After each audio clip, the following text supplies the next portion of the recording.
یہ مناظر کسی جنگ زدہ ملک کے نہیں بلکہ پاکستان کے بین الاقوامی ایئرپورٹ کے ہیں، جو بیورو آف امیگریشن کے حالیہ اعداد و شمار ایک بھیانک حقیقت کی عکاسی کر رہے ہیں۔ سال 2025 میں 7,27,000 سے زائد پاکستانی اپنا گھر بار چھوڑ کر پردیس جو ہیں وہ چلے گئے ہیں۔ سال 2024 میں بھی اقدام 7,27,381 تھی، اور اعداد و شمار بتاتے ہیں کہ یہ محض ہجرت نہیں بلکہ قومی المیہ ہے۔ گزشتہ سال 7,62,499 پاکستانی ملازمت کے لیے بیرون ملک گئے۔ 2024 کی نسبت گزشتہ سال 35,000 زیادہ پاکستانی بیرون ملک گئے۔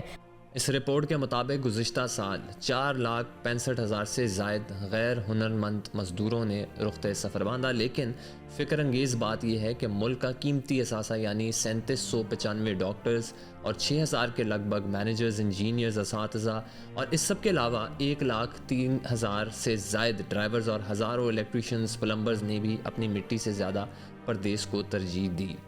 وزیراعظم شہباز شریف نے کہا ہے کہ سمندر پار پاکستانیوں نے پروپیگنڈے کو مسترد کر کے وطن کی تعمیر کے لیے ترسیلات زر بھیجیں۔ سمندر پار پاکستانیوں کا اقدام ان کی وطن سے محبت کی اعلیٰ مثال ہے۔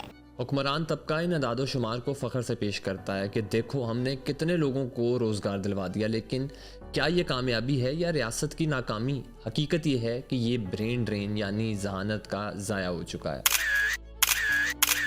پاکستان کی سیاست میں جاری رساکشی اور غیر یقینی صورتحال نوجوانوں سے امید چھین چکی ہے۔ جب ریاست جان و مال اور روزگار کا تحفظ نہ دے پاتی ہے تو پھر شہری یہاں سے فرار ہونے کی راہ ڈھونڈتے ہیں۔ مہنگائی کی چکی میں پستا ہوا عام آدمی اب یہاں گزارا نہیں کر پا رہا۔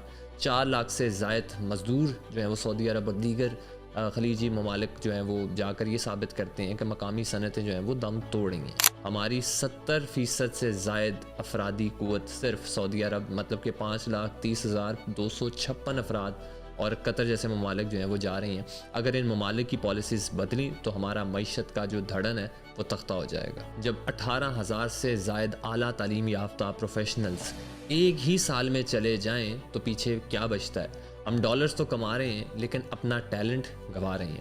ہم نے اپنے ہی ڈاکٹرز اور انجینئرز کو وہ ماحول نہیں دیا جہاں وہ ترقی کر سکیں، اور آج نتیجہ یہ ہے کہ برطانیہ، امریکہ، جرمنی ان کی صلاحیتوں سے فائدہ اٹھا رہا ہے۔ پاکستان سے باہر ہمارے اوورسیز پاکستانی ہیں، یہ ہمارے سروں کا تاج ہیں۔ ان کی بدولت جو ہے وہ ملک نے نہ صرف ترقی کی ہے بلکہ ملک کی معیشت میں جو ہے وہ استحکام آیا ہے۔ سیاستدانوں کے دعوے اپنی جگہ، لیکن یہ 7 لاکھ لوگ ایک احتجاج ہیں۔ اس سسٹم کے خلاف احتجاج ہے جو میرٹ کی قدر نہیں کرتا، جو بجلی کے بلوں اور ٹیکسوں کے بوجھ تلے عوام کو دبا دیتا ہے۔ اگر یہ سلسلہ نہ رکا تو پاکستان صرف ایک منی ٹرانسفر کاؤنٹر بن کے رہ جائے گا، جہاں سے لوگ ڈالر تو بھیجیں گے لیکن ملک کے اندر تعمیر و ترقی کے لیے کوئی دماغ باقی نہیں رہے گا۔